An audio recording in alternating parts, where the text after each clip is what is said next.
Hey everyone, it's Sean from Crafted Elements, and in this short but incredibly important video, we're going to be talking about mold release. Now, if you're looking at anything else, you're distracted by anything else, please pay attention. This is not me being condescending, it's just me trying to save you money, frustration, and time. A mold release, but specifically the correct type of mold release when used with silicone molds, is so very vital. In fact, we have 6 different points of contact through our buy and delivery journey for a customer who's ordered a mold to make sure they know of the correct mold release. We have product details on every single silicone mold page. It describes the silicone mold release importance and specifically which ones to use. On our fact page, we have a section about mold releases and damaged molds and things like that, which makes it very, very clear which mold releases to use and why. Now, every single silicone mold product we ship comes with one of these instruction cards, and on this instruction card, it not only has photos of the mold release, but has the bolded red writing indicating how important mold release is. Now, when you actually get your box, we'll also have this sticker, and at the bottom in the yellow and black bold writing, it'll basically say, don't forget to use the recommended mold release with our silicone molds.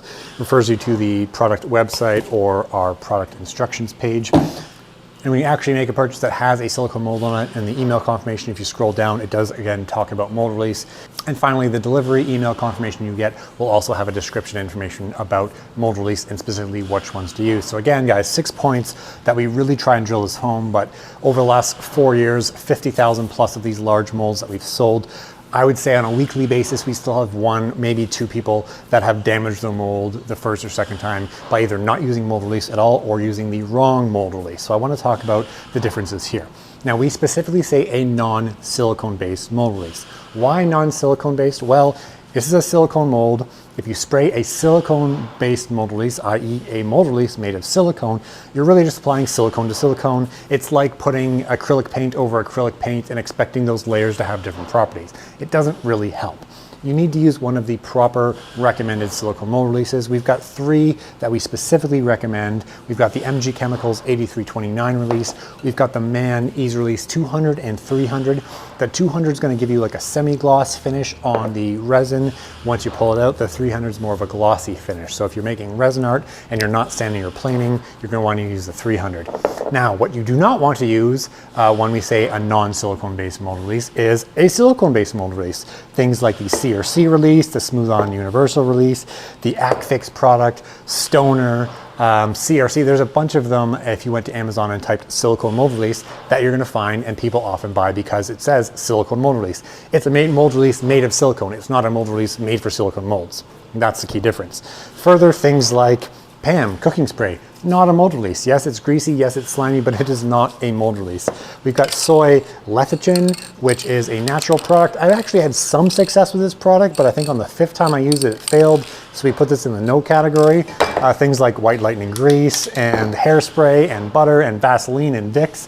You are free to use whatever it is that you want. If you feel confident in using a different type of mold release, go ahead. We just do not recommend it, and you will likely damage your mold.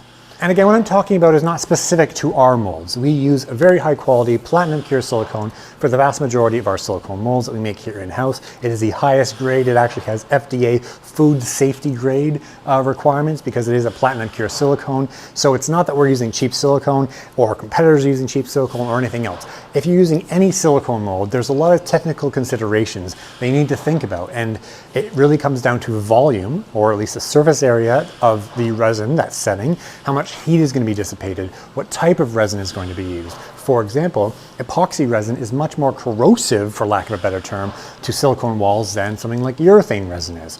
We have people using urethane resin with our molds that never have to replace the molds. They just seem to last forever. But if you're using a silicone mold with epoxy resin, it's a high quality mold, you're using the mold release, you're washing it in between 20, 30 uses is very, very common. Now, one other consideration to think about is the type of resin that you're using and how long it takes to set. Generally, the quicker setting resins in a higher volume get hotter. We actually have a couple of customers using Total Boat's Thick Set Fathom. It is a slower set, deep pour resin. It's like 4 or 5 day set time. It's pretty much cool and consistent through the entire set time. And some of our customers are getting 50, 60 uses out of their mold before they've got to replace it. But in the end, please be aware, no silicone mold will last forever. If someone's telling you their silicone molds are going to last forever, they're feeding you a line to sell you a product. That is not what we do. Silicone molds are a consumable item, just like wood or epoxy or sanding this or whatever. It's another tool, another supply for your shop or your craft area. Okay, it does need eventually replaced. The key is that you want to get the greatest amount of life out of that, and doing that is going to be using a correct mold release, washing it in between uses, and just being generally diligent when you're using your mold. Now, since we put so much effort into making sure our customers know the right mold release to use, we pretty much have to draw a line in the sand. Now, there is no warranty on molds to begin with. Molds, like I said, are a consumable item. However, once a week I'll get an email from someone who's used a mold, damaged it within 1 or 2 uses, and expects us to replace it. And it's quite literally like you saying, hey Ford, I bought a gasoline vehicle, I put diesel in the motor, can you please fix it? No, that's not going to happen. We do the best that we can to make sure people are informed, and unfortunately it is completely up to you whether you want to take the risk of not reading the instructions or not. And keep in mind, guys, that this is something you need to do each and every time. If you use a mold release the first few times and then decide to skip it the next times, you're going to gradually reduce the life of your mold. You need to use the mold release every single time. You need to clean the mold every single time.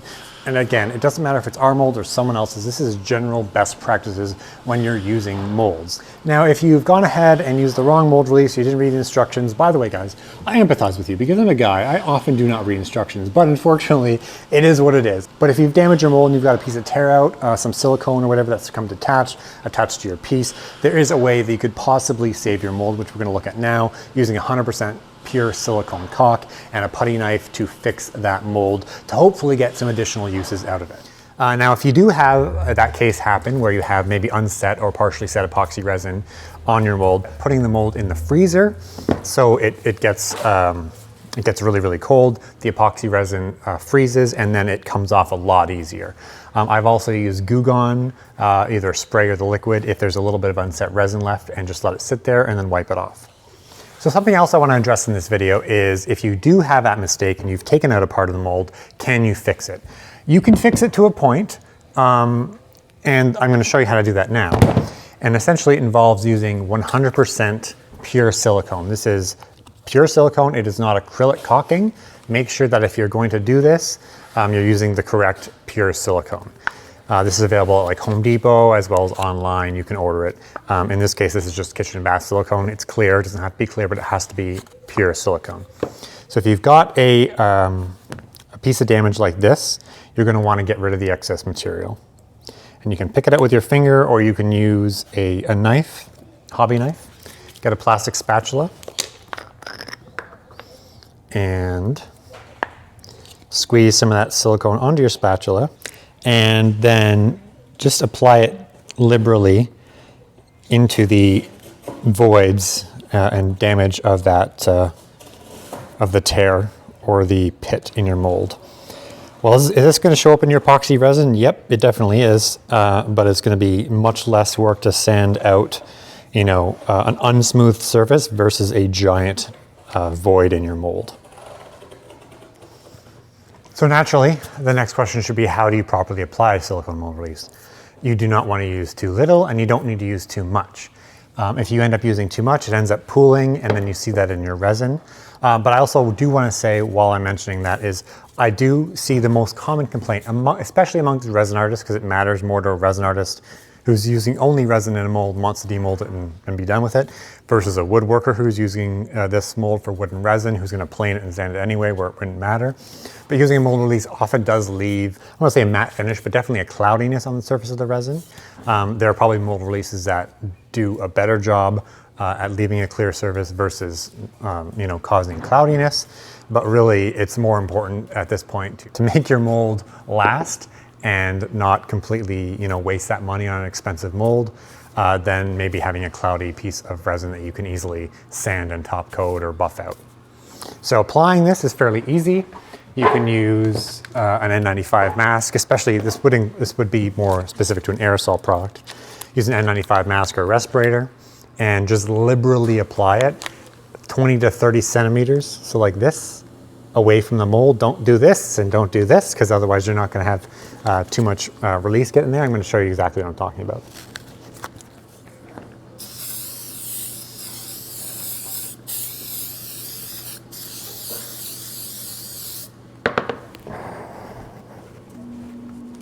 can still smell this, but I can't talk with that on. So again, I've applied that, and it's a nice even coat. There's no pooling, and there's definitely good coverage. And then one other thing to mention, if you are going to be coming up to the top or near the top with your resin, or you have a chance of spilling resin, you should also apply the mold release along the perimeter. So it's okay that it goes along the perimeter, because that's going to protect the top of the mold as well. You're going to want to let this sit for at least a couple of minutes, maybe 5 minutes. You can even let it do this the day before if you wanted to. As long as there's a surface of an application of mold release there and it's dry, you can then continue with your resin or put your wood in and do your resin work. Well, that brings us to the end of this particular video on mold releases in our Resin and Wood Basics series here on YouTube. I hope you found it informative. Don't use a CRC product, a Appel, Stoner, anything that's made for, metal or urethane molds isn't necessarily going to work with a silicone mold. Definitely don't use cooking spray or vegetable oil or whatever, fancy crazy things you've come up with. You definitely want to use the right mold release to get the longest shelf life out of your mold. You should be able to get 20, 30, maybe even more uses out of your mold with a proper mold release. And also to prevent mold tear out. That's going to make your life a heck of a lot easier, especially when it comes to sanding. And of course, these molds are not cheap, so it's going to protect your investment. If you enjoyed this video and you found it informative, make sure you subscribe to us here on YouTube and like this video. We have a lot of other segments in our Resin and Wood Basics series. We also have a bunch of other segments and videos that we've done on more advanced resin and wood techniques and specific videos on using our molds and templates. If you want to grab one of these big format silicone molds, which will make your life a heck of a lot easier as a resin artist or woodworker, head over to craftedelements.com now. Again, thanks for watching and happy making. And just here at the end of this video, I want to leave you guys with some images, some scary images of some damaged molds. This is something you certainly want to avoid, and you can avoid by using the proper mold release. Again, thanks for watching and hope you like this video. Wait, you made it all the way to the end of this video, which means you get an exclusive 10% discount on anything from craftedelements.com or totalboat.com. All you need to do is enter coupon code ERWBVS at checkout. That's ERWBVS. This coupon code is going to get you an instant 10% discount on any of the time-saving molds, templates, or tools at craftedelements.com. Or head over to totalboat.com and use the code to get some amazing epoxy resin at a 10% discount.